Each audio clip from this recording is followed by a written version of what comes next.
Okay, welcome to this week's lectures in Stars and Galaxies. Left you last time with a little exercise to calculate the flux coming from the sun and arriving at the Earth. Okay, so this is an application of this formula. So one of the key ones we had last time, how to relate flux with luminosity and distance. So the flux is just the luminosity, so the amount of energy per unit time, divided by 4 pi d squared, where d is the distance of the object we're talking about. So this is F, the total flux on the left here. So you had these numbers in the very first lecture proper. So you've got the luminosity and the distance here in SI units. So you can just plop them straight in. And then of course the flux will come out in units of watts per meter squared. Okay, so luminosity is in watts and you've got the distance here in meters squared. And you should get a number of 1400 watts per meter squared. And just as a bit of interest, I asked you to compare that to like the typical power output of a solar panel. So obviously a solar panel is trying to collect as much of this flux as possible. Now, of course, you know, a solar panel is only operating over a certain range of wavelengths, but of course they are tuned to be as broad as possible to gather as much energy as possible. I mean, a typical solar panel is pretty close to being a meter squared. I mean, if you wanted to do it a little bit more formally, you can, you know, look up a typical solar panel and a typical size of it, and you know, scale that up to 1 square meter. And if you do that, then certainly the numbers I was finding was something around 500 watts per meter squared. So then, you know, with good solar panels, well, I've got a bunch on my roof generating power as we speak, hopefully powering my laptop. You know, they're gathering about a third of the sort of total energy that are possibly available to them. So they're doing pretty well. Okay, so on to the first of this week's topics. So, you know, last lecture we looked at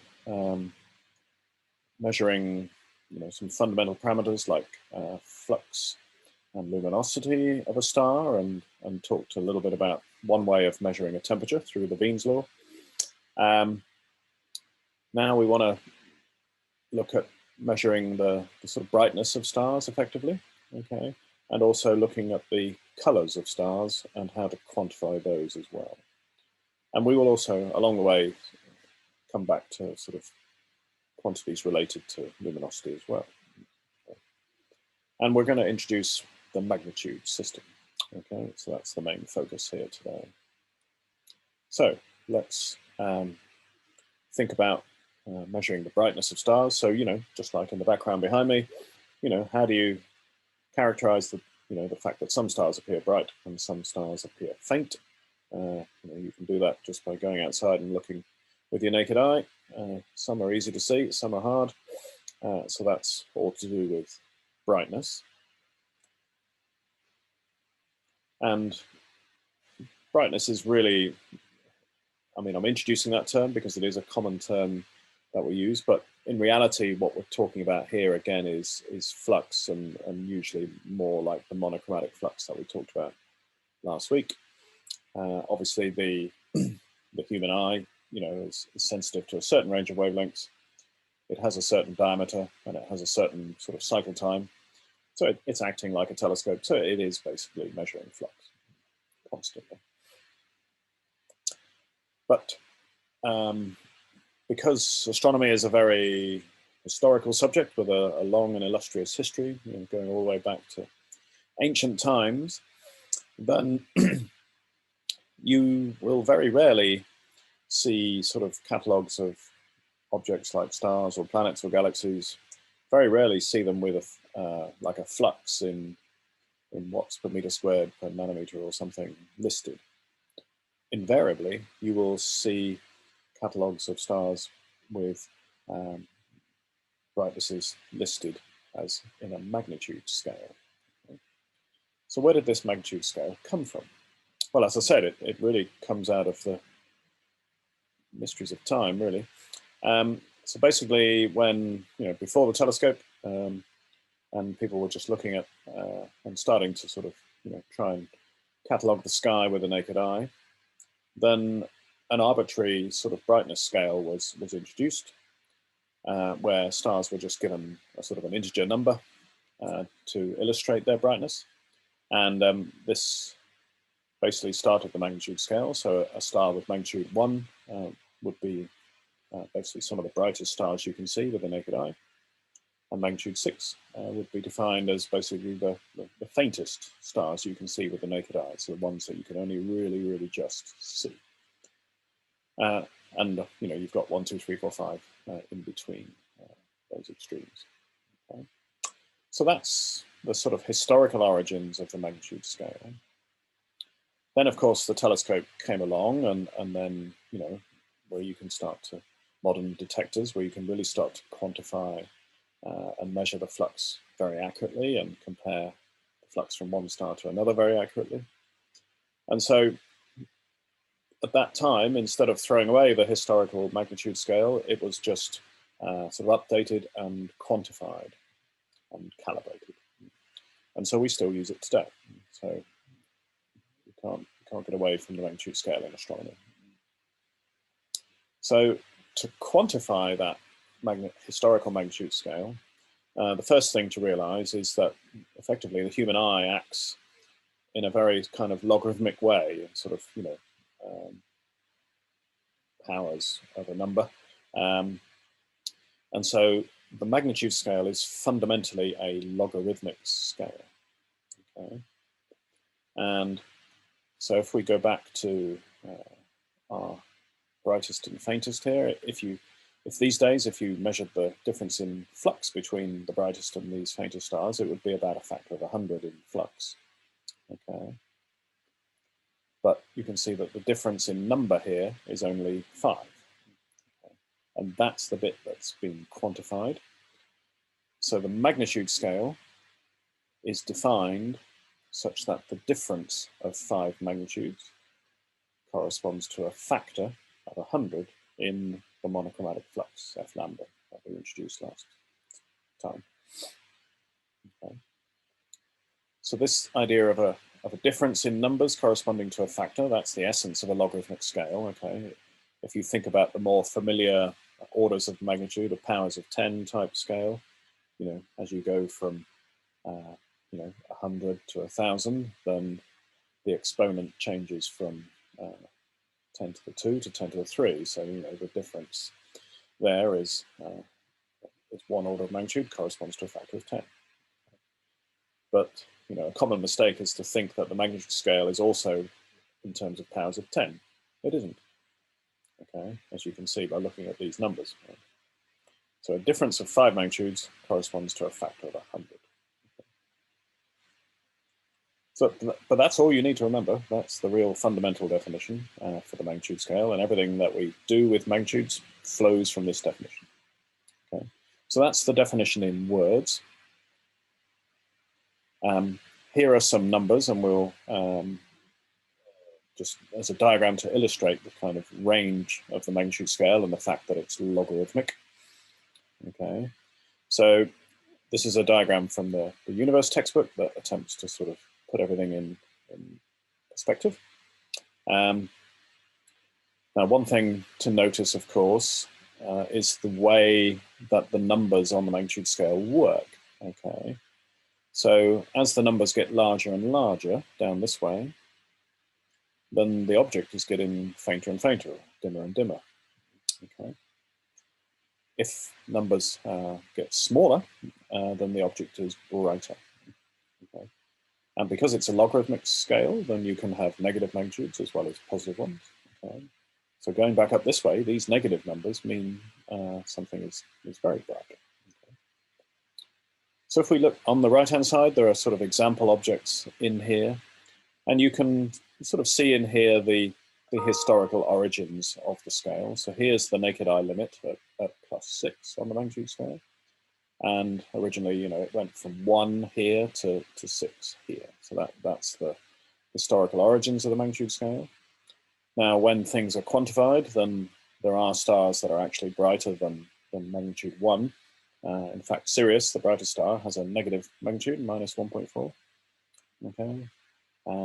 We're going to talk about star Vega in a moment. That's got a magnitude of 0. So you know, there's some pretty bright stars that are around 0. Okay. There are things in the sky that are even brighter than the brightest star. So some of the planets, like Venus or Jupiter, can get really, really bright and brighter than the brightest star. We've got Mars in the evening sky at the moment. It's pretty bright, very, very red, and you know, you can see it now in the late evenings, coming up quite nicely. It's pretty bright. If you want to put like the moon and the sun on this scale, you can. It doesn't make a lot of sense. So, you know, the moon is here at sort of -13. The sun, obviously in the daytime, is up here at -26 or more. So you can put them on there as well. But of course, in astronomy, we're much more interested in going fainter and fainter and fainter. So if you want to go beyond the naked eye limit, then you know, you can bring in optical instruments. So like binoculars will add 4 magnitudes to that. The biggest sort of telescopes on the ground. It's a little bit out of date now, but you know, well past 20th magnitude. You can do those. And if you go to the sort of deepest images ever made now, which are by the Hubble Space Telescope, you know, you can get down to sort of +30. Okay. So let's put into mathematics that word equation that we just had, the idea of a difference of 5 magnitudes is a factor of 100 in flux, and also encapsulate the fact that the smaller the magnitude, the brighter the flux. Okay. So let's just think about 2 stars, okay? So we introduce this term apparent magnitude. We're giving it the symbol little m here, okay? So little m is going to be our symbol for apparent magnitude, at least for now. And we've got 2 stars, 1 and 2, with, you know, they're different brightnesses, different magnitudes, different fluxes. So their fluxes are F1 and F2. Okay. So this formula here illustrates that this is the right relationship to encapsulate in mathematics what we said in words. Okay. So imagine the difference in magnitudes between these 2 stars is 5. Okay, so for instance, you know, if magnitude 2 is 6 and magnitude 1 is 1, then the difference is 5. So therefore, here we get 5, so 5 divided by 5 is then 1, and then 100 to the power of 1 is 100. Okay, so therefore, the ratio of their fluxes would be 100, and star 1, flux 1, would be 100 times brighter than star 2, which is correct, because the magnitude for star 1, e.g. first magnitude, is a brighter star than M2, which was 6, which is the fainter star in this case. Okay, so that encapsulates in maths what we talked about, the definition of the magnitude system in words. Now, you know, normally we deal with powers of 10, so we can start to manipulate this equation. So obviously 100 is 10 to the power of 2, so you can put a 2 there and a 10 here. And if you want to neaten it up a little bit more, then 2/5 is the same as 0.4. So if you want to go from a magnitude difference to a ratio of fluxes, you could use this equation. So 10 to the 0.4 times the difference in their magnitudes. But I would recommend we go the other way and remember this form. Let's make M2 minus M1, the magnitude difference, the subject of this formula instead. So if we want to do that, we just take log to the base 10 of both sides. So recall if it looks like this in my equations, it just says log, then that means log to the base 10.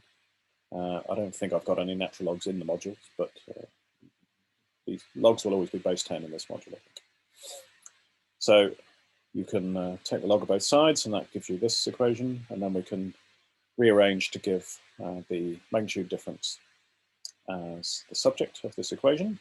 So the M2 minus M1 is just 2.5 times log of the ratio of the fluxes. Okay. And this relationship is known as Pogson's relation. I don't think Pogson did much else, but he certainly gave birth to this relationship. Okay, so that's That's Pogson's relation, and this is a key formula. Anything to do with magnitudes always comes back to this formula. Okay. So let's put that into action right now. A little example for you to do. So actually stemming just from that diagram that I just talked about, we can ask ourselves, how many times fainter can the Hubble Space Telescope see? Okay, and if you look back at the diagram, it could see to magnitude 30. That's what limiting magnitude is. How faint can it see when it's just on the limit of detecting something, compared to a large ground-based telescope with limiting magnitude plus 21. Okay. So we'll just take a break here, have a go at that, putting Pogson's relation into action, and we'll see.